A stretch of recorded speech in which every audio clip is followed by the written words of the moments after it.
We dreamed together of conquering the world of gastronomy, but when the pressure mounted, my best friend chose betrayal. He launched a cowardly campaign of lies to ruin my restaurant and my reputation. He thought he had destroyed me, that I would give up and disappear. But he underestimated my passion, and in the end, the truth was not only revealed, but it was served as the main course on the night that changed everything. Ricardo and I met in culinary school. We were inseparable. While the other students competed fiercely, we collaborated. We spent sleepless nights in the library studying escoffier and weekends experimenting with crazy recipes in my tiny kitchen. We had the same dream, to open our own restaurants and revolutionize our city's culinary scene. Ricardo was the showman, charismatic, with a natural talent for creating visually stunning dishes. I was the purist, obsessed with flavor, technique, and the soul of the food. We graduated with honors and, for a few years, went our separate ways to gain experience. But the shared dream never died. Almost in sync, we both decided it was time. A year apart, we opened our restaurants just a few blocks from each other. Mine, The Root, was a small, cozy place focused on local ingredients and recipes that told a story. His, The Stage, was modern, loud, with dishes that looked like art installations. The local press loved the narrative, the two friends, now rivals, competing for the heart and stomach of the city. But for us, it was a healthy rivalry. We went to each other's restaurants, exchanged tips, and celebrated successes. At least, that's what I thought. The turning point came when The Star Guide, the most prestigious food critic in the country, announced he would be spending a week in our city. It was the chance of a lifetime. A positive review in the guide could turn a local restaurant into a national destination. Everyone knew that, given how he worked, probably only one of us would receive the coveted main review. The friendly competition became tense. Ricardo became obsessed.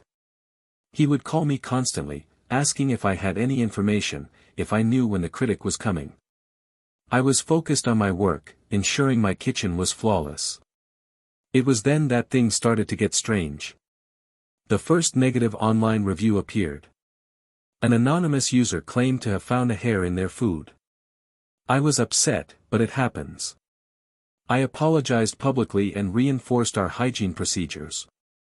But the next day, 3 more appeared. One about a supposed mouse seen near the kitchen. Another accusing one of my waiters of being rude. They were lies, I knew it. My team was my family. But the reviews were venomous and started to affect our reservations. The attack intensified. Doctored photos began circulating in local foodie groups. Someone took a picture of my sous chef and edited it to make it look like he was drinking on the job. They spread a rumor that I was buying expired ingredients. The campaign was systematic, cruel, and designed to destroy the one thing a chef holds most valuable, their reputation. I called Ricardo, desperate, hoping for support from my best friend. "Man, that's crazy," he said on the phone, his voice sounding falsely sympathetic. "There are some very jealous people in this business. Stay strong, you'll get through this." But something in his tone didn't convince me. That night, one of my youngest waiters came to talk to me, his eyes filled with tears. He showed me a message he received from a fake profile, offering him money to confirm the story about the mouse. That was the moment my suspicion turned into a painful certainty. There was only one person who stood to gain so much from my destruction. Only one person who knew my insecurities and the weak points of my business. It was Ricardo. My best friend was trying to annihilate me. The feeling of betrayal was paralyzing. I spent an entire night awake, replaying every conversation, every joke, every moment of our friendship, all of it now contaminated by doubt. How could he do this? For a review? The pain was deep, but the next morning, it gave way to a cold determination. I was not going to let him win. I was not going to let lies destroy the dream I had built with such honesty. Fighting him legally was nearly impossible. Proving that anonymous profiles and paid bloggers were linked to him would be an expensive and time-consuming nightmare. I needed a different strategy. I had to fight on my own turf, the kitchen. That's when I had the riskiest idea of my life. I decided to organize a special event, an open kitchen night. The concept was simple and transparent. I would invite all the critics, food bloggers in the city, including, secretly, the profiles I knew were attacking me, and my most loyal customers for a free dinner. The condition? They would dine at tables set up inside my kitchen while my team and I prepared the evening service in real time. They would see our organization, our impeccable cleanliness, the quality of our fresh ingredients, and above all, our passion. It was an all-or-nothing gamble. If anything went wrong, it would be a public disaster. If it went right, it would be the definitive refutation of all the lies. My team embraced the idea with a loyalty that moved me. We spent the next few days preparing every detail. I sent out the invitations, with a personal note explaining that, in response to the rumors, I wanted to offer total transparency. News of the event spread, and the buzz in the city was huge. Ricardo, of course, found out. He sent me a text, "Open kitchen. That's brave, man. Hope no one finds any more hairs. Good luck." The sarcasm dripped from every word. The night of the event arrived. The kitchen, normally a sanctuary of controlled chaos, was spotless and filled with tables. The guests began to arrive, their faces a mixture of curiosity and skepticism. I recognized some of the bloggers who had posted the most venomous reviews. They looked uncomfortable, exposed. Before we began the service, I picked up a microphone. My heart was pounding. "Good evening, everyone," I began, my voice trembling slightly. "I'm not going to talk about rumors. I'm not going to defend myself with words. Tonight, my work, my team, and my food will speak for me. Welcome to my home. Welcome to the Root." The service began. It was the most intense service of my life. The sound of knives, the sizzle of pans, the commands of the team, all happening live, just inches from our critics. In the midst of the chaos, I was in my element, focused, calm. The energy in the kitchen changed. The guests' skepticism turned into fascination. They were seeing the raw truth of our craft. Then, at the peak of the night, the door opened. And there he was. The star guide. The critic everyone had been waiting for. He had heard about the event and came to see the crazy chef who cooked for his enemies. He sat in a corner, observing everything in silence. In that moment, I knew the future of my career was being decided. The presence of the star guide raised the pressure to an almost unbearable level, but it also filled us with adrenaline. Every dish that left my station was a statement. The creamy, perfect wild mushroom risotto was my answer to the accusation of poor quality ingredients. The precisely seared fish, with its crispy skin and succulent interior, was my response to the slander about a lack of technique. At the end of the service, the kitchen received a standing ovation. I was exhausted, drenched in sweat, but I felt a pride that I couldn't contain. My loyal customers hugged me, and even some of the bloggers who had attacked me seemed ashamed, sheepishly praising the food. It was then that one of the younger bloggers, a kid who had written one of the worst fake reviews, approached me. He was pale and clearly shaken. "Chef, I need to talk to you," he said in a low voice.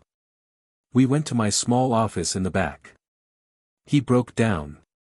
He told me he was just starting out, desperate for attention, and that Ricardo had approached him. He had offered money and the promise of connections in the industry if he posted a negative, anonymous review about my restaurant. He gave me the text already written, the kid confessed, tears streaming down his face. He said that's how the game is played. He showed me the messages on his phone. Ricardo's instructions, the promises, the payment. It was irrefutable proof.